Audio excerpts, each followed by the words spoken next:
Привет, друзья! Это Макс, ваш учитель русского языка. В этом влоге для изучения русского мы с вами отправимся в ботанический сад или в ботанический парк, который находится в городе Хихоне, где я сейчас и нахожусь. Вот Хихон, и мы недавно только переехали на север Испании. Но на самом деле это наши последние выходные в Хихоне, потому что мы, кажется, нашли квартиру в городе Овьедо. И уже на следующей неделе мы туда переедем. Я надеюсь, что все получится. А сейчас мы идем, это я, там моя жена Юля и Сабрина. Сейчас мы идем на автобусную остановку, чтобы доехать до ботанического сада. И мы еще ни разу не пользовались здесь автобусами. Я не знаю, нужна ли какая-то специальная карта, чтобы платить. Надеюсь, что можно будет оплатить просто наличными или банковской картой. Но, может быть, нельзя. И тогда нужно будет думать, что делать. Потому что пешком до ботанического сада 52 минуты. Достаточно много. Но посмотрим, если не удастся поехать на автобусе, то придется идти пешком. А вот и наш автобус. Сейчас проверим, как тут происходит оплата. Все в порядке, мы вошли в автобус. И заплатили. И сразу заплатили, да, вообще без проблем. Приложили карту. 3 евро стоил проезд на двоих, то есть 1,5 евро за человека. Нормально.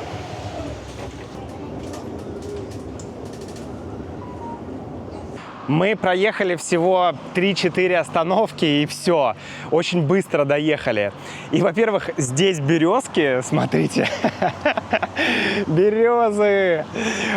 Вот он, вход в ботанический сад. Вот здесь находится. Вот здесь. Но нас очень привлекло вот это вот здание. Посмотрите на него.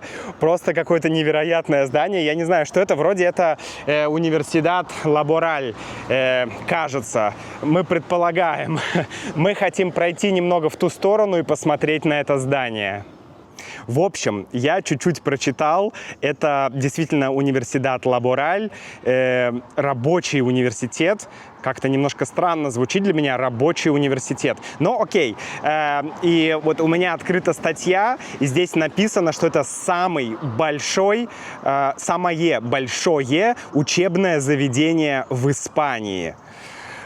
У него площадь 270 тысяч квадратных метров. Не знаю, с чем это сравнить, но, в общем, он большой.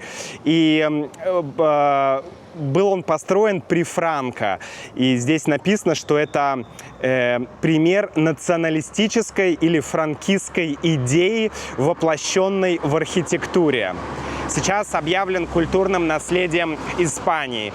Действительно, здание просто грандиозное какое-то, абсолютно поражает воображение. Ты просто отъезжаешь на 5 километров от города, и тут такое вау. Мы зашли в парк. Юля покупает себе кофе в автомате, а у Сабрины уже есть свой напиток. Сабрина, покажи, что ты пьешь. Что это? Это Актимель. Да? Ой, зачем ты, зайка, пролила-то? Зачем ты это сделала, Сабрина? Говорит, там ничего нет. Ой. Сабрина! 2 влажные салфетки, и теперь все чисто. Все чисто. Все тебе дала? Тут можно ходить и искать растения. И когда ты найдешь растение, мы будем здесь ставить галочку. А у нас есть ручка? Есть карандаш. Смотри, не только растения, посмотри, кого мы можем здесь найти. Это кто? Это кто? Кто это? Это дракон. Дракон. Ого. Юля, как тебе кофе? Отличный. Сабрина нашла первое растение. Сабрина, что ты нашла? Бонсай. Бонсай, это бонсай. галочку. Давай. работай. Зачеркиваем. Вот здесь. Вот Давай, здесь. вот здесь. Не, вот ручка вот тут, смотри. Вот тут ручка зачеркиваем. Вот здесь. Вот здесь, вот это. Короче, я решил тоже купить кофе и решил использовать мелочь. Кофе стоит 1 евро, а у меня много мелочи. Вот 10. Так, 10.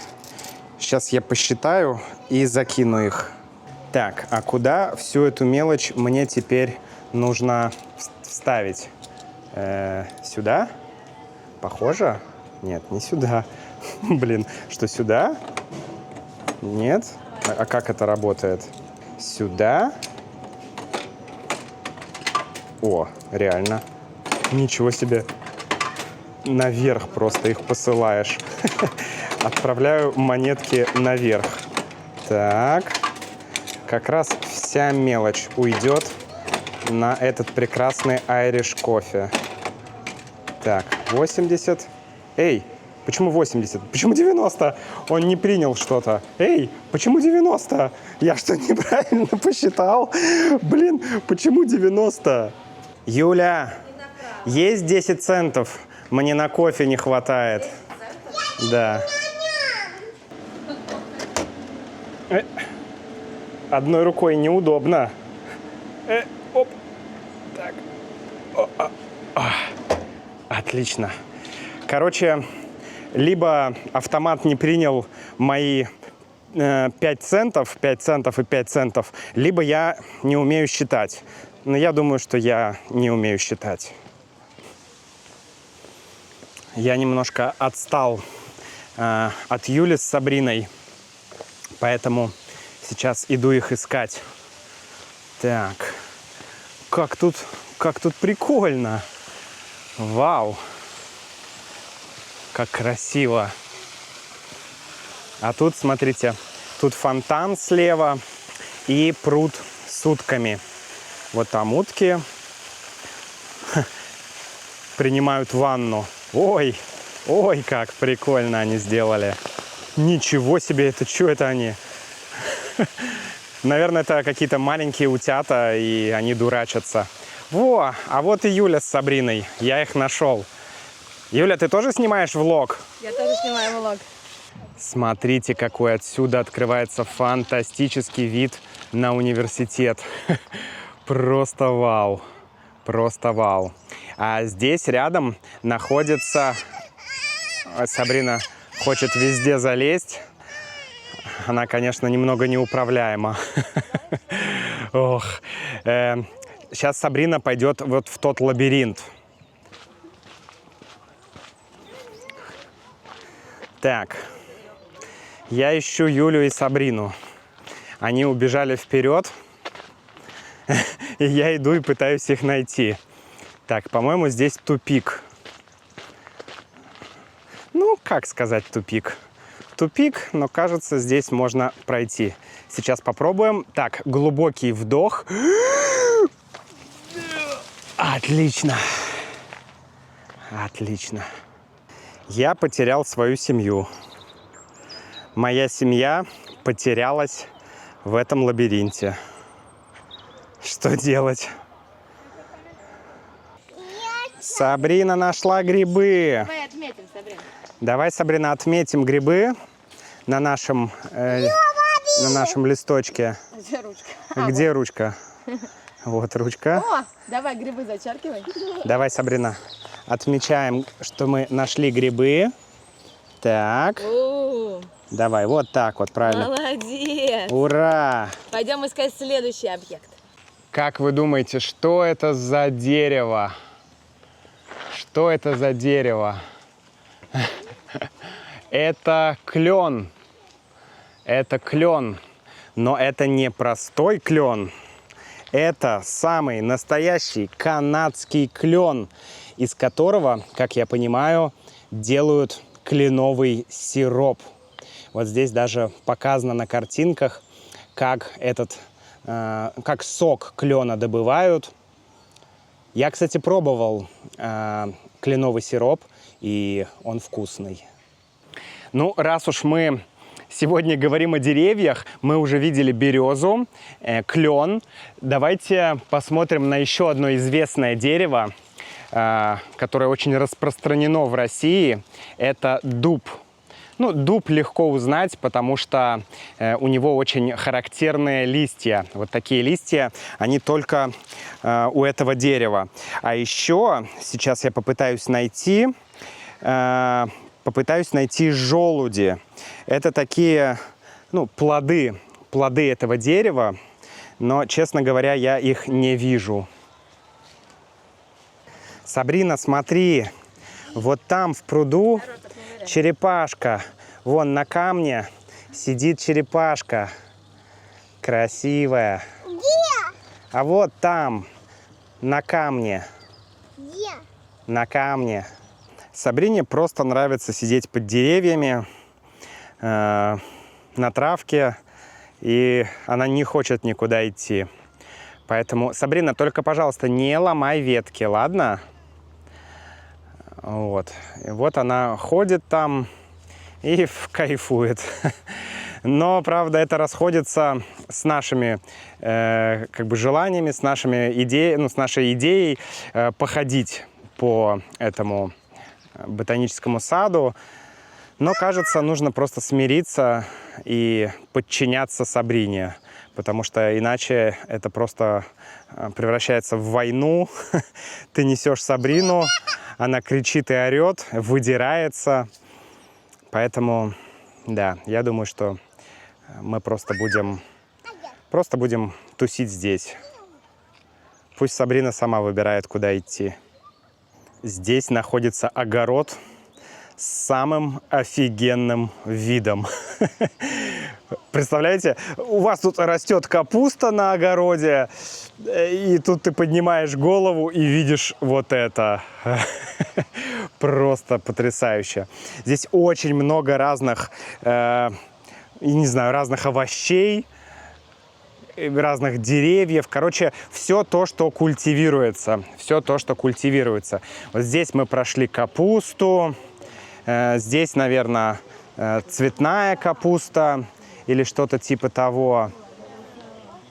Тут вот какие-то овощи, которые я не знаю, как называются. Вот здесь баклажаны растут. Смотрите, баклажаны. Вот она, моя любовь. Острый перец. Каенский перец. Ах, красота. Просто красота. А вот там и другой перец еще. Сладкий перец. А может и паприка. Не знаю. Смотрите, что я нашел. Это агава. Ну, по-русски это растение называется агава. Мексиканское растение, из которого делают текилу. Ну, вот так оно выглядит. Меня больше всего удивило, что у него есть такой ствол, и оно прям как дерево, это растение. А еще я нашел свеклу. Смотрите. Можно приготовить обалденный борщ. И еще здесь есть вот такая постройка. Это вообще символ, один из символов Астурии. Я, честно говоря, еще не читал про эту постройку. Я не совсем понимаю, что это. Я предполагаю, что это какое-то хранилище. Хранилище для урожая, когда собирают урожай, потом его кладут вот туда. Оно всегда стоит, всегда форма такая, и всегда как фундамент используется, ну, в качестве фундамента используются вот такие камни. То есть конструкция всегда вот такая. Эти ноги похожи на грибы, такие каменные грибы с квадратными шляпками. Интересно выглядит. Я еще просто не успел прочитать подробно про эту постройку, но предполагаю, что это хранилище для урожая. Но для какого именно, я не знаю. Может быть, для сена, то есть для травы, которую будут есть животные. Но, с другой стороны, здесь как будто бы нет снега, и, наверное, не нужно заготавливать много сена на зиму, как, например, в России. Потому что в России все покрыто снегом, а здесь снега мало. Но не знаю. Если вы знаете, то напишите, пожалуйста. Действительно, это склад для разных, допустим, сушеных фруктов, яблок, картошки, молочных продуктов и так далее. И вот эти ножки нужны для того, высокие, да, почему так высоко? Это нужно для того, чтобы уберечь урожай от влаги, чтобы урожай не испортился, потому что в провинции очень влажно, часто идут дожди, поэтому нужны такие ножки, чтобы защитить урожай от влаги. А здесь я нашел цитрусовый рай. Здесь и лимоны, не знаю, это лимон или лайм. И вот еще какие-то цитрусовые, что-то типа мандаринов. И там еще... И здесь тоже еще. Вот эти как-то очень приятно пахнут. Ой, простите, я не хотел. Я, честно, не хотел срывать, но эта штука почти, этот плод не держался на ветке и остался у меня в руках. Боже мой, пахнет очень необычно, очень интересно. Сабрина с Юлей уже куда-то убежали опять. И я пытаюсь их найти здесь среди фонтанов.